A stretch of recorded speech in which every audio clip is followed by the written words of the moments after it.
Hey traders, welcome back to the FX YouTube channel. Hope everyone is having a wonderful weekend so far. It's been so damn hot lately. One of the benefits of being sick was that it could be 34 degrees outside and I wouldn't feel the heat at all. But now it's just completely unbearable. Last night I slept with the AC on, and when I got up and went to the living room, it felt like I walked into a sauna. Man, really hope it starts to cool down soon. But anyways, we just finished July and we will enter one more summer month. I'm expecting many traders to take holidays, especially in Europe. Probably less volume in the market, bigger moves on a daily basis. We already saw that in July. We had multiple 100 pip moves regularly happening multiple times a day, and I expect that to continue into August. But anyways, let's get into the analysis and try to come up with some ideas of what to expect next week. So starting with fundamentals, let's just do a quick recap of the major news we had last week. So as I mentioned multiple times already, for FOMC, we saw an increase of the interest rates, 75 points, but the expected strength of USD didn't happen as expected, mainly due to growing fears of inflation and recession in the US. So instead of the dollar showing signs of strength, we actually saw dollar showing more signs of weakness. And for next week, we have a few big events that are happening. So on Monday we have ISM manufacturing PMI. On Wednesday we have ISM services PMI. And on Friday we have NFP. So without further ado, let's get into the charts. So starting with DXY, on the monthly time frame, we can clearly see that structure is bullish. The last monthly candle essentially just ended, and it did end bullish. But what you can see is price came to the top of monthly supply and had a huge reaction off of it. It created a huge wick on that last monthly candle. If we go to the weekly time frame, so again on the weekly time frame, structure is clearly bullish. We tapped into the top of weekly supply, we reacted off of that supply, and since then we've created two bearish candles, and as of right now we're starting to approach weekly demand. If we go to the daily time frame, so on the daily time frame you can also see that structure is still bullish. We tapped into daily supply, we had a reaction off of it, started to push down, we broke the last point of demand, and you can see that we were consolidating for 8 candles before we broke out of the range. And as of right now, it looks like we can see continuation a little lower to the downside. But I think the big question will be, how far can we go? I mean, we can clearly see that order flow is bearish on the daily time frame. But we also have to keep in mind that the higher time frames, they're all bullish. So we could have a realignment with higher time frame structure, and price could ultimately reverse any time from now. You can see that from the last leg to the upside, We've already come down to the 618 golden fib ratio, the golden fib retracement ratio, sorry. And I mean, potentially we could see price reversing anytime from now. If we go down to the 4-hour time frame, so on the 4-hour time frame, structure is bearish. So you can see that we're creating lower lows and lower highs. We broke the last trading range that we were in.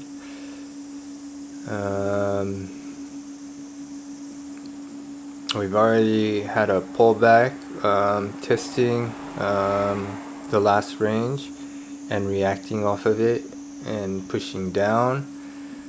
So again, it looks like price can come down a little lower. If we look to the left,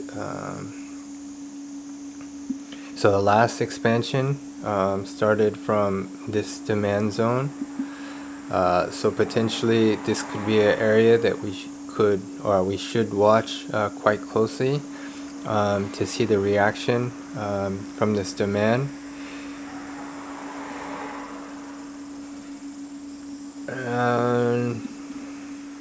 Potentially we could see DXY showing even more signs of weakness and continuing lower. But I think the big question will be, if it does continue lower, can it break daily structure or not? Because if it starts to break daily structure, then we could start to see signs of a bigger move happening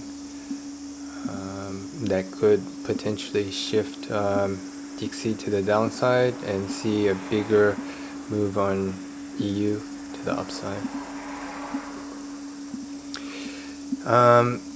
Anyways, let's move on to EU. So on the monthly time frame,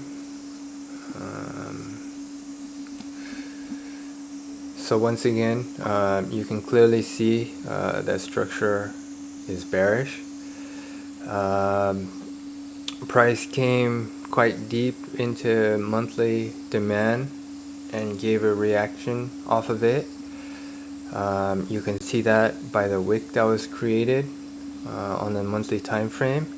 But if you go back and think about what we saw on DXY and EU, that wick is maybe about 50% of the candle, whereas on DXY it was actually a lot more, maybe 70-80% of the candle it retraced back, whereas we're not seeing that strong of a movement on EU. So even though we can see weakness in DXY, EU is not near as strong as DXY is weak. If we go on the weekly time frame, so once again, structure is still bearish. We can see that order flow looks like it is starting to shift bearish. Price swept the weekly supply, reacted off of it, pushed up and created 2 bullish candles since. And if we go to the daily time frame, so on the daily time frame, so once again we tapped into demand, reacted off of it, had a nice push off of it. You can clearly see that order flow is shifting bullish. We broke the last point of supply here. We consolidated for 9 days, so building a lot of liquidity for the next move. EU is not as clear as DXY, because on DXY, you may remember, we clearly broke out of the range on DXY, but for EU, we still haven't broken out of the current range. We did have a nice pullback, started to push up, came back down again, pushed back up again, and it looks as if we may see further continuation to the upside, but the question remains, how far can it go? If we go on the 4-hour time frame, so on the 4-hour time frame, what you can see is we are clearly stuck and consolidating within a huge range. This is like over 100 pips, nearly 200 pips. And as I was mentioning before, we had so many days where price was moving more than 100 pips multiple times a day. So you can clearly see that we don't have near as much volume as we usually have because price is being pushed and moved around so easily, especially multiple times a day. Although we broke this last point of supply with this wick here, you can see we reacted strongly off of it, came back into demand, and then after that started to push up again. It does look like at least in the last part of the price action, we are creating higher highs, higher lows, higher highs, higher lows, and based on what we're seeing from this order flow, it looks like we can continue up higher and break the range, but again, the big question is how much further can it continue?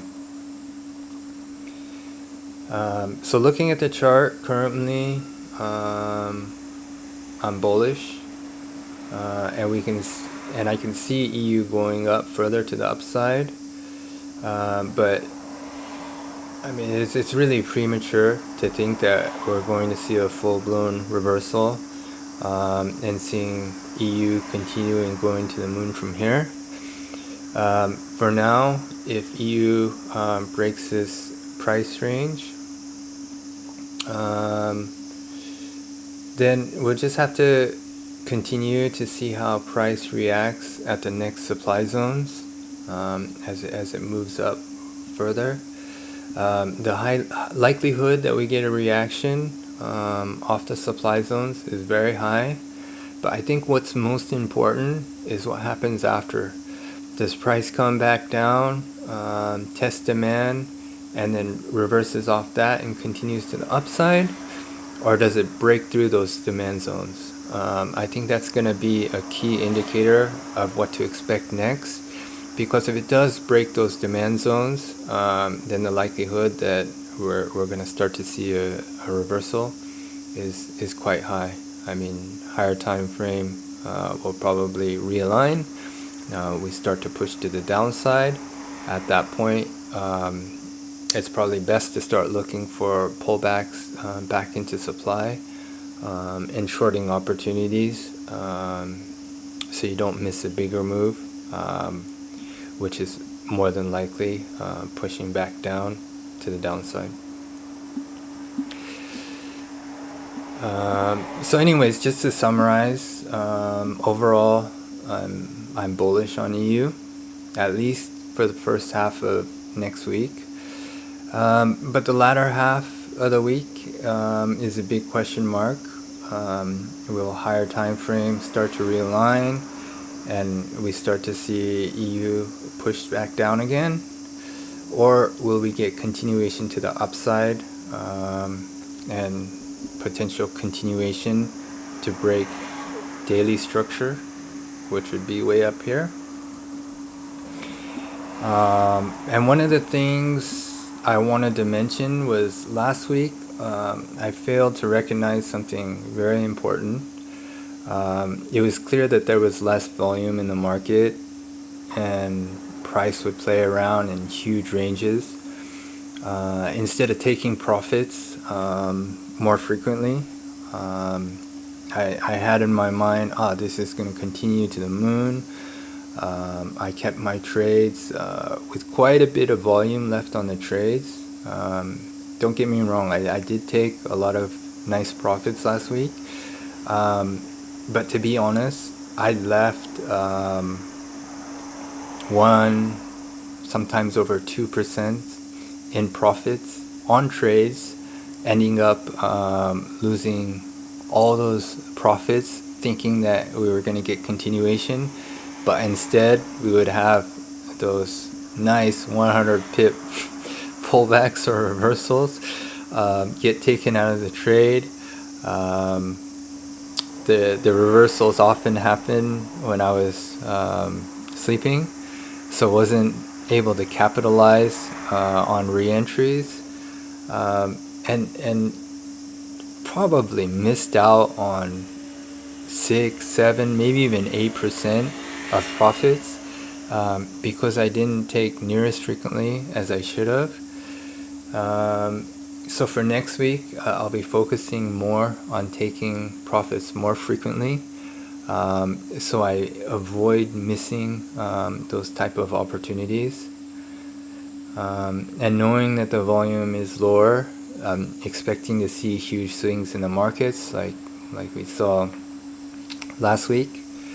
But at the same time, I am understanding that we could see EU push up much higher, as well as keeping in mind that higher time frame could realign at any time, and need to be ready for it, because if we do start to see realignment of the higher time frame, we don't want to miss that move, because that could be a huge move.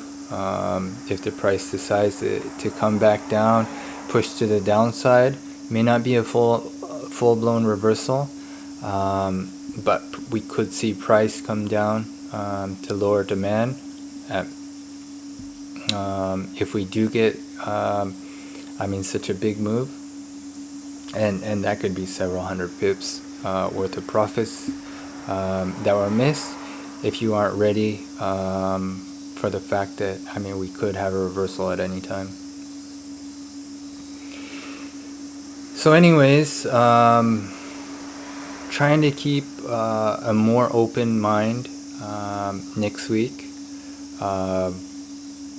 because I just don't want to miss out on opportunities. I don't want to miss out on profits. I want to optimize my profits as much as possible. Be ready for a bigger push to the upside. Be ready for potential reversal back to the lower demand or even lower, and try to maximize my profits as much as possible for the coming week. So anyways, that's it for me. I hope you guys enjoyed this weekly analysis. Please let me know your thoughts on next week's price action by leaving a comment below. And if you found value in this video, please be sure to click the like button and subscribe to ensure you don't miss any future videos. And enjoy the rest of the weekend, and see you guys on Monday. Peace. Hey, you made it to the very end. Thanks for that. If you could do me one more favor and click the like button and subscribe if you haven't already, it'll allow the YouTube algos to kick in and help this channel grow. Thanks again. Cheers.